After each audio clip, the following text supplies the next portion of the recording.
I've come from Banaras Hindu University, India.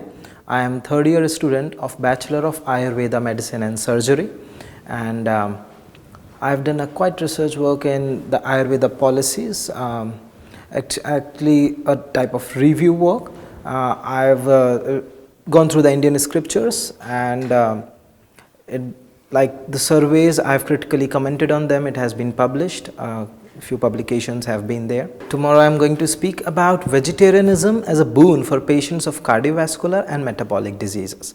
So in today's research work, in the recent research work, the current evidences have proved that vegetarianism is good for the patients of CVS and metabolic diseases. But through my presentation, I have said that it has already been proposed centuries before in the Indian scriptures with logics in their own epistemology. In Indian scriptures, we see that the food or ahar, as we say it, is very elaborately defined.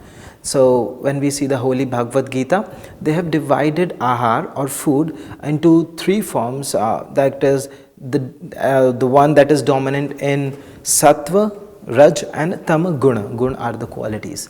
So the respective ahars develop respective qualities in a person. A person with dominant sattva guna has a stronger psychic strength, and he can tolerate the problems that are coming to him, can think of the solutions on his own. And the food that it is concerned with, as it is interpreted by the scholars of the Bhagavad Gita, they said the sattva guna dominated food comprises of fruits, rice, vegetables. Next comes the rajas dominant food. So rajas guna dominant food comprises of garlic, onions, mushrooms and chilies. So the people with rajas gun, they are said in the scriptures that the people, you have to convince them a lot.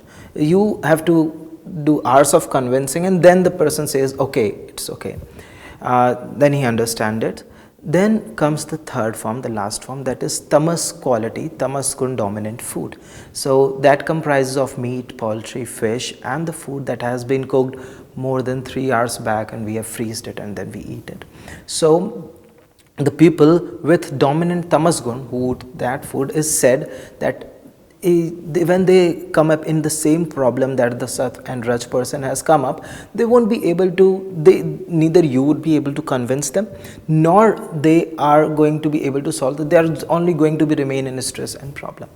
Now, what the Sattva dominant person, when he can solve his problems on his own, so he is going to have less stress. And in Charaka Samhita and many of the scriptures, they have said that stress, less stress, shokopavasa vyayama ruksh shushkalpa bhojana, that was the term. So what the less stress can lead to reduction in cardiovascular diseases.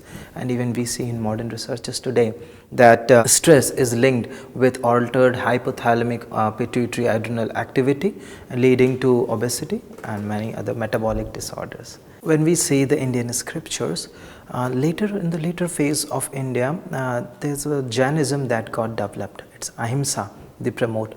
So it is said that when you're going to kill the organism, that violence that we say, ahimsa is non-violence, right? So opposite is violence. When we do a violence, we think that we are inflicting pain on others.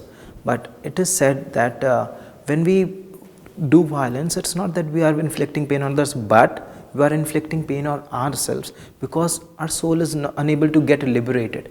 Now you are going to take it in a very spiritual manner, but it's just very simple. When you are going to give pain to someone else, and if you are going to be conscious about it, it's of course going to pain you first, right? If we see in the Indian perspective, you see majority of the Indians as compared to the other global world are lacto-vegetarians. Mainly they are lacto-vegetarians, even myself is a lacto-vegetarian. So in Indian perspective, the scriptures have said, the interpreters of the Indian scriptures have promoted vegetarian diet. And later on, in the later phase, the religions like Jainism came up, that the concept of non-violence or ahimsa was in the very root cornerstone of them. Secondly, for the vegetarian diet, as you said, as a young student, what I would like to say that huge farms are being used for rearing the lot of food, non-veg food that we eat today.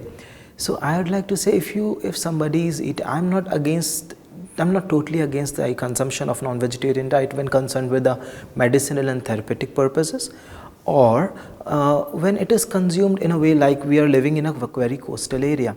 The vegetarian food is not available to us. Then we can rear fishes in a natural manner, not in an industrial manner, and could consume them. That won't disturb the ecological cycle, and that's very natural. When the vegetarian food is not available to you, you are going to consume it.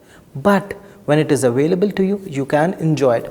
Now, what the people come on to that, how are we going to sustain on the vegetarian food? I just love non-veg. I mean, if I'm going to leave it, it's going to be, I love something and I've left it. So that's not going to be good. But in Indian cuisine, if you see, we have a really good collection of vegetarian diets. We have dosa, idli, many South Indian diets, and they are all the low-fat vegetarian diet. And if you come on to the good amount of fat vegetarian diet, North Indian cuisine is there, and that's damn tasty, that's too tasty. So if you're going to shift onto it, so that's really going to be good for your health according to current researches and according to the ancient researches in the Indian scriptures, as they have said thousands of years before. And it's going to be good for the ecology also, good for environment, good for you.